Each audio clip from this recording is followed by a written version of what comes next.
Now, the rest of the story. Who's a big puppy? No shed shop work is complete without a faithful shop companion. And that's exactly what we've been doing. Granted, not as long as I really planned on today. We ended up having to go get a bunch of those 2 steers that we had processed. We had to go pick that up this morning. That turned into an adventure in itself. And between Dad, Ryan, and I, we've made some pretty good progress in the last few hours. I'm just about done with the 735 Moco. Greased it, checked the oils, changed the cutter bar oil, gear cases, boxes are done. A random project I was doing, or not project, but we got a bunch of space here on the 3-point, so I can get my finger in there. And my intentions are to run the quick hitch on the 76 here going forward, at least for as long as I'm able to. Largely just because I take it on and off the... Brittany set me off track. What was I saying here?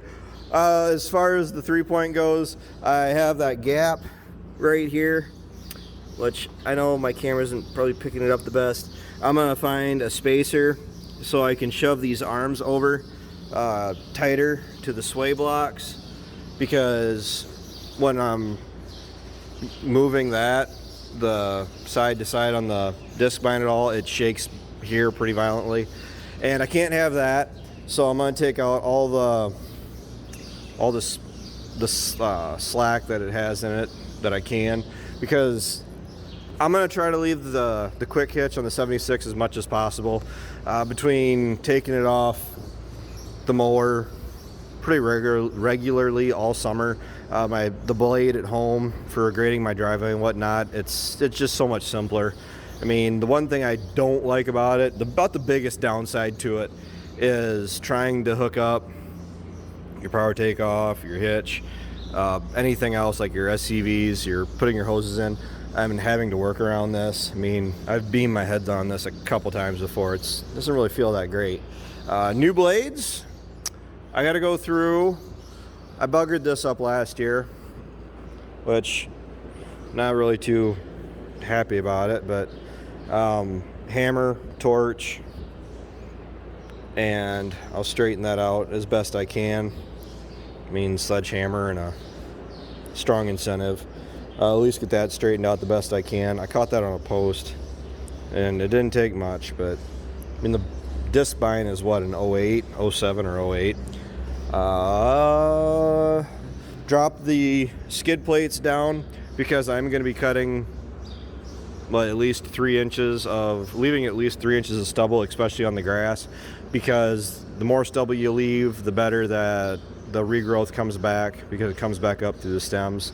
On each side of this machine, this doesn't have anything to do with that. Both sides, we're getting this fracturing. So I'm gonna take a sledgehammer, hammer, torch, whatever I need to do, get it back to where it really needs to be, and then I'm gonna take the welder and I'll just tack weld. I'll shine it up with a grinder, but then I'll just tack weld and work my way back down through all this, because I don't want this to go apart, because from the looks of it, might be just 2 bolts that hold that on. No, there's some bolts up here. I don't want to find out what it would be to replace that. Everything's up. Like, it's ridiculous. It's currently set to make a windrow. I'm not sure if we're making Dad or Ryan's hay or my hay first. Right now it is strongly looking like it's going to be Dad and Ryan's, and we're probably just going to lay that out flat so it can dry out that way, as opposed to tedding it, because you like the pistachios too. I think Dad's the only one that doesn't like the pistachios around here. I mean, we were actually hiding them on Ryan. Is that the bag from the house? Yeah, I took we've been hiding those on Ryan, because he's pretty much going at him like he's a crack addict. This is done. The planter looks kind of goofy. I had Ryan go through and drop out a little bit of soybean seed that was left in it. It's like he spilled some that's like 15 bucks. I don't know, probably not that much. All these are going to be for sale eventually, the bean cups, the corn meters, and the boxes, because on the Sure Speed for the upgrade, new boxes and the unit is like all one piece. I have yet to see them for sure, but that's what I was told. The big downside is I can't get them in 3 bushel boxes, and we're not sure. Andrew seems pretty confident that my box extensions will not work on the planter upgrade, so I'm not really too crazy in that. The roller chains got to come off, controllers, the roll shutoffs got to come off, the tubes come out, the airbags are coming off. A lot of this wiring is going to be going to the wayside, and it's getting a new wiring, one or two lines, one line. Hydraulic line for the hydraulic downforce, and I don't know. I was just told it's 3 pallets that are sitting there waiting for us, and I don't know when we're going to get to it. We need that tractor freed up. This thing is coming off. My problem I had with this year is the roller chain this year was all brand new. This is all pre-cut from the local dealership, so fine. This was actually from Gassers, and we've gotten chain through there for ever. I mean, it's never been an issue. We ran through 500 acres of planting, and this chain right here was kicking off. It was popping off, and what we come to find out was the chain was just absolute junk. Like, you could take it, and when you shook it back and forth like this, you're talking like a couple feet of play throughout the length of this chain. We went through, changed out all of the idlers, new part here. This piece was all busted, or was all bad. Found out, which too little too late, big deal. Boohoo for me. But worn out sprockets have been kind of a theme here lately, especially with that SOB. And you can see on these 2 sprockets that I tend to use the most, they are all hooked noticeably. So I'm sure I was seeing that reverberation through the planter. Not happy about that. Not much I can do about it now, because when I'm trying to plant, take your time. Good grief. Wasn't that thing full when you came up here? With planter upgrades, we're going for that fence row, picket fence, corn stand. And this whole setup, if it was brand spanking new, if we weren't updating the planter this year, I can promise you I would have gone through, changed every single sprocket through here. And then the problem is on a 12-row planter, then you got to start going through and looking at all your sprockets down through here, up here, which they don't look too bad, to be completely honest. But there's also a lot more wrenching, a lot more torque going through there. But I'm going to be glad to be rid of it. I had more issues with this thing than I really don't believe we should have had with it, especially for the amount of acres that it's done. Yeah, we've had it for a few years now, several years, and it's been a pretty reliable planter. Most of our issues come from this area. So it's a light planter. One of the issues I did have was with the reveal row units. So we have an airbag right there, depending on what kind of conditions you're in, no-till. You have your row cleaners set at between 40, 60, 80 psi, depending on your ground conditions. I ran anywhere from 20 psi. Oh, let me rephrase that.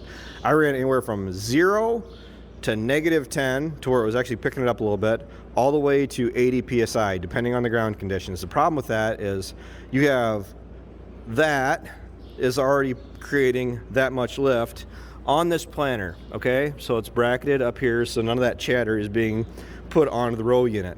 Big downside to that is then you have another airbag for each row right here that is trying to push down the row unit into the ground. So when you start planting into concrete, yes, We had that dry spell before we had that last little bit of rain. We were planning into some pretty tough stuff where even with good seed disc openers, I mean, this is our second year with them, and I was having issues getting proper seed depth with this planter because it's light, because you got two different items on this machine on each row that are creating lift, and the planter, when it was getting down on seed, when the fertilizer was getting ran out of it, down pressure on this planter is a concern that I have going forward. So I'm looking into putting a full set of weights on it, which I can get probably 4 more weights on it, and not really something I'm looking at doing right now, but something I'm considering. We considered before we did that was for $3,000 we can do the John Deere fertilizer tank kit for this planter. So we'll have 2 150-gallon tanks, one on each side of this planter. The only reason I'd consider doing that, because that works. The only reason I would consider doing that is because I want the weight of the fertilizer on the planter to help keep the planter in the ground, because we're getting the hydraulic downforce and everything else where it's from here down. We're getting the planter pretty figured out where it's running really well. The issues I'm running into is because there isn't enough weight in the planter for all of this. Oh, I guess I'd hopes if I had you guys in focus. I don't have enough weight for all this to work properly, which is really frustrating. So 200 gallons there, 300 gallons on the back end. There is no way I would fill them completely full of fertilizer. Honestly, I'd fill the tanks back here, because the tanks back here are the weight for the planter, and then maybe 100 gallons up there, or maybe I'd split it. I mean, put 100 gallons in each tank and fill that one up. I don't know. Just on the early stages of really considering that, and seems how the planter needs to be fixed up, gone through, put away, and forgotten about. That's going to be something I'm going to consider later on here. The duals need to come off the 4640. The air conditioning needs to be fixed in the 4640. Still not fixed yet. I just called today. The last parts they were looking for are coming in, and then really the planter, I need to drop the fertilizer out of the tank quick, flush it, winterize it, and then the planter can be unhooked for a little while and forgotten about.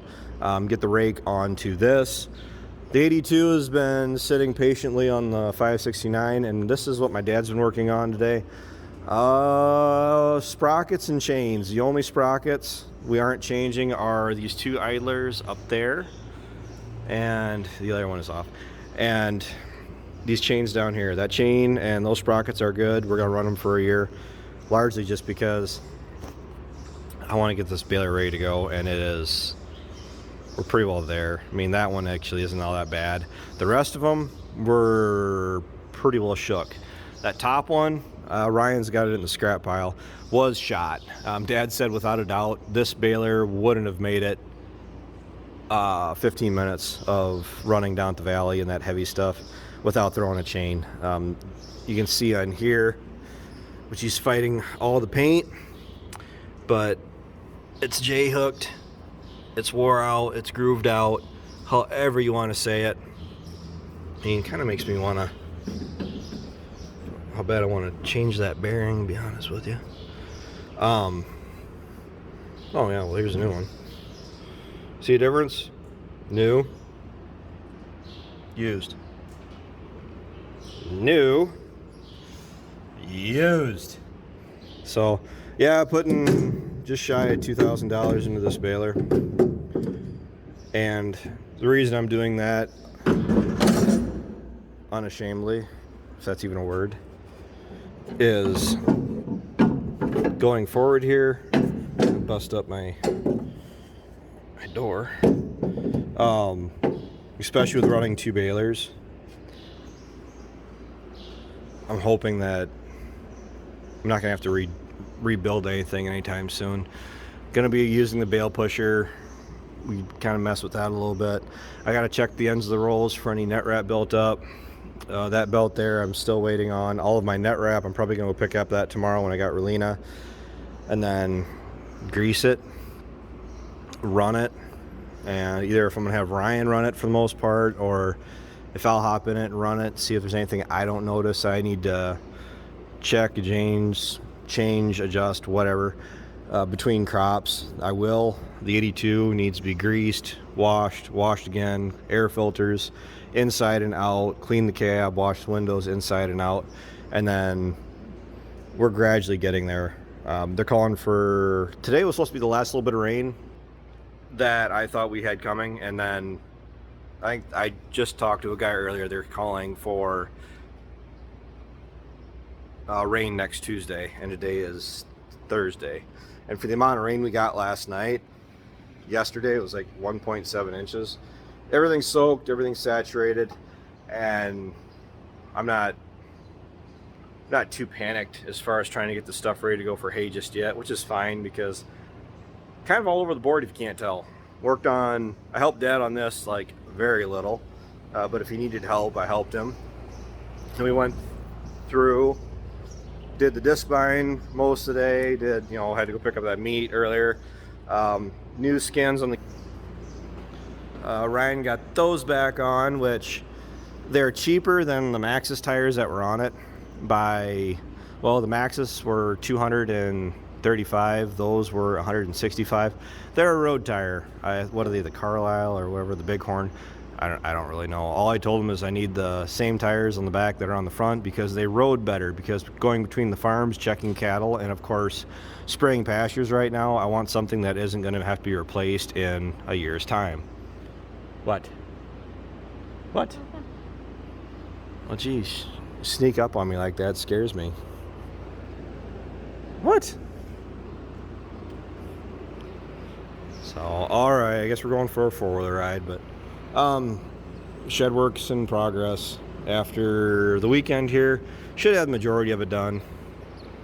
Don't know if I would, but until next time, take care, take it easy, keep in touch. I'll talk to you guys later.